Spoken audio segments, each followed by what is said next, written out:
Hey, NAPFA community. My name is Tom Allen. I'm the South Regional Director for Retirement Plan Consultants.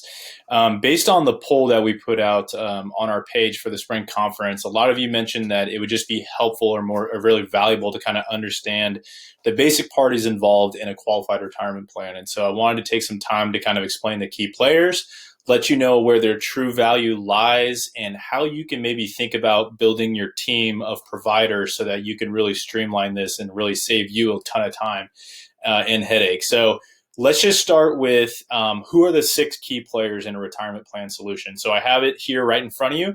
We typically have a third-party administrator or a TPA. There's a record keeper, a custodian, maybe some sort of fiduciary service provider. You have the plan advisor, which would be you in this case, and then we have your client, who is the plan sponsor or the business owner. So let's go through each of these individually. I'll let you know exactly what they do, where their value lies, and then we can talk a little bit about different types of service models so that you can think about what's the best way to build this team that fits your practice and how you want to build your business. So first, let's start with the third-party administrator or the TPA. So this person or entity is really in charge of making sure the plan stays compliant with federal and state laws. And so that's typically going to revolve around ERISA as well as tax laws. But they're the ones that are going to be preparing the plan document, performing the year-end discrimination testing or non-discrimination testing. They're also going to be making sure that the Form 5500 is typically filled out and filed. That should be a typical part of a TPA service model. If they are not doing that for you, then you might be looking or wanting to find a different solution. That should be pretty standard from a third-party administration point of view. So they're really the brains behind the operation, making sure that the entire plan kind of follows the rules that are laid out for qualified plans. The second part, actually, I'm sorry, before we move on, the value of the TPA that you're looking for specifically is going to be competency, making sure that they know what they're doing, that they have a clear line of communication with you. You should be able to get a hold of your TPA all times of the day. That should be very, very valuable. So that is what you're looking for in a TPA. Let's go ahead and rotate over to a record keeper. So the record keeper, actually, let's take one step back. So in a qualified retirement plan, typically there is just one trust account that's at the custodial level.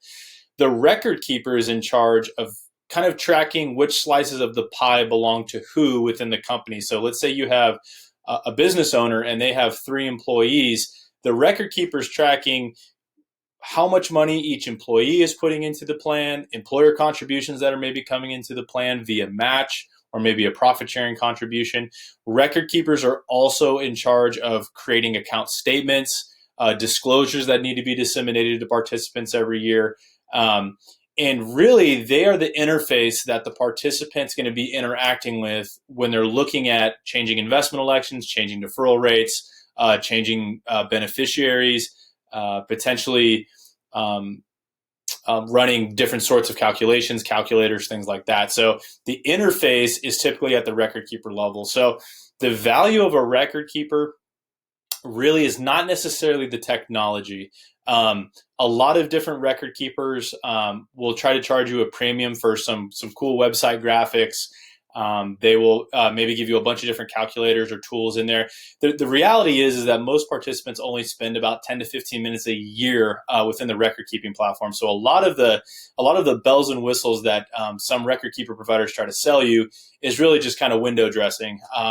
It's a lot of fluff that's not really being utilized. So when you're thinking about wanting to find a record keeping solution that works best for you, you want to make sure that they're incredibly reliable, that account statements get uploaded on time, that their security is robust, double authentication, login credentials, things like that are going to be incredibly valuable from a record keeping standpoint. Next, you have the custodian. A lot of you are already familiar with custodians, TD Ameritrade, Fidelity. In the retirement plan space, Matrix or its parent company, Broadridge, is the biggest custodian in the retirement plan space. And they do exactly what we know they do, and they just track the money. They're the ones that are physically holding the money. So the record keeper and the custodian are kind of working together. So money comes into the record keeper routes trade instructions to the custodian, money goes to the custodian, and all the money is ultimately held at the custodial level. So the value of a custodian, I mean, it's pretty much becoming a commodity, but for the most part, it's just robust security and kind of a big player in the game, that they know what they're doing when it comes to, setting up the trust account, and making sure monies is invested in and all that security is there. So that's what's happening at the custodial level. Most of the time when you partner with a record keeper, they're already combined at the custodial level with whatever custodian that they want to use. And there's 4 or 5 big ones out there. Next, you have Fiduciary Services. So there are 3 named fiduciaries within ERISA. And those named fiduciaries have very important responsibilities, and they hold a ton of liability associated with the plan. Now, ultimately, if none of those duties get outsourced to anybody, all of that liability will fall back on the plan sponsor or the business owner. And most of the time, that is a liability they don't want. Most of the fiduciary service comes in the form of either the administration of the plan, so making sure everything is going in accordance to the plan document, monies taken from payroll are routed to the record keeper and custodian on time, making sure eligibility requirements are followed, loans are processed if allowed, things like that, okay? Making sure we're basically following the rules that we put in the plan document when we set up the plan. The other liability actually falls mainly on the investment side, and there's 2 types of investment fiduciaries, the 321 fiduciary and a 338 fiduciary. And so if this is something that you think is valuable to the business owner, which most of the time it is, at the very least, some sort of investment fiduciary makes a ton of sense, because most businesses aren't in the business of money management. So finding a great solution for them could be great. When it comes to the fiduciary service, it's something that can make your life a lot easier as the plan advisor. It can make your business owner's life a lot easier as the plan sponsor. And so you can find different types of investment fiduciaries that maybe are in alignment with your investment philosophy that you kind of hold yourself to within your own practice. And so you can find fiduciary services. I've seen them as low as 5 basis points. I've seen them as high as 60 basis points. But it's really just kind of finding a solution that's going to make your and the business owner's life a lot easier. On the investment side, they can hold a 321 status, which means they're a co-fiduciary with the plan sponsor, or they can be the true discretionary investment manager, where they take on most of the liability associated with creating the investment policy statement, choosing the fund lineup, monitoring the fund lineup, and reporting any changes to the fund lineup based on some preset criteria that we call fiduciary mandates. And so this is a great service that you can look to outsource. And let's say you're kind of a Vanguard DFA type advisor. There's a lot of different 338 solutions out there that will give you kind of a Vanguard DFA lineup, and you don't have to worry about choosing the funds.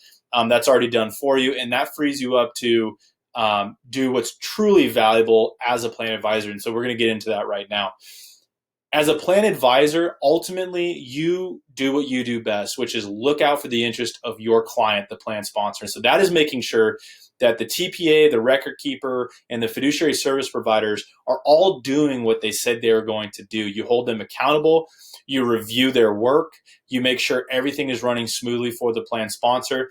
Aside from that, maybe you're looking at plan design to help them increase tax deductions for themselves. You're maybe educating plan participants on the merits of saving for the long term, how compound interest is the 8th wonder of the world, the impacts of inflation. All of these are incredibly important concepts, and you as a plan advisor have direct access to these employees and really set them up for success for the long term. So a lot of the time, these plans are sold with little to no guidance from any type of plan and sponsor. They kind of just get put into cash or some sort of target date fund, barely save enough to make it.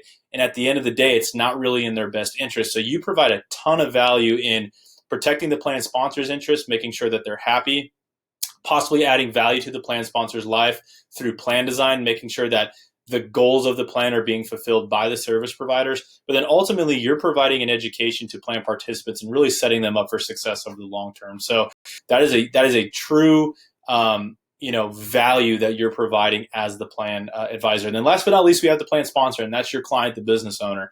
And so they ultimately are doing this for a few different reasons. Number one, they're looking for extra tax deductions for the owners. Number two, they're trying to attract and retain key talent. The workforce is becoming a lot more competitive, and so they're looking to offer benefits to attract those types of employees that are going to help their company grow. And last but not least, they could just be trying to be nice and take care of their employees. And so it might not necessarily be like attracting and retaining. It's just, I want to take care of my employees and I want to make sure that they're set up for success. And so those are kind of the three big motivations for wanting to set up a retirement plan. So you as the plan advisor are really, it's the value you provide is understanding what those goals are, finding the right service providers to make sure that their life and their goals are fulfilled and their life is as easy as possible. And then also you're helping the plan sponsor alleviate fiduciary liability that they don't want. So that's maybe looking to hire that 338 advisor or that 321 advisor. Maybe you want to extend into a 316 fiduciary, which is basically the plan administrator. That's becoming a lot more common. If you're interested in understanding more about 316, feel free to reach out to one of the regional directors here at RPC. We can walk you through that. But for the most part, it's the investment side that most plan sponsors are looking to alleviate. So those are kind of the 6 key players. So when you think about building your practice, it's kind of understanding the value that each provide and how to make this as easy as possible, right? So there's 2 different types of structures that are the most common in our industry. The first is what's called a bundled structure. So you typically see the TPA and record keeper combined at the same level.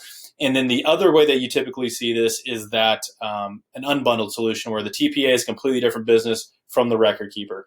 If you're looking for easy convenience and the best bang for your buck, look for a bundled service provider with a very competent, knowledgeable, and clearly communicating TPA. That is going to be the best bang for your buck. There's not a whole lot of extra value a record keeper can provide other than doing the basic functions of record keeping.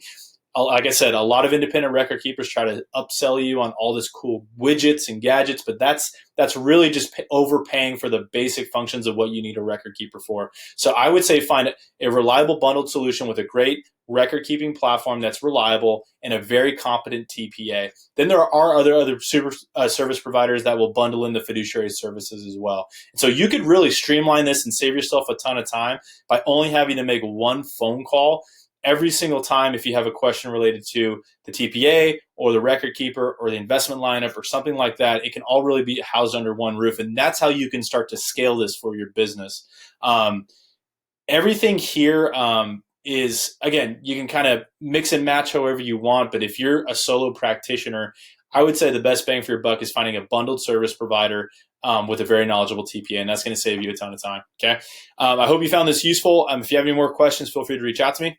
And have a great rest of the conference, guys. Take care.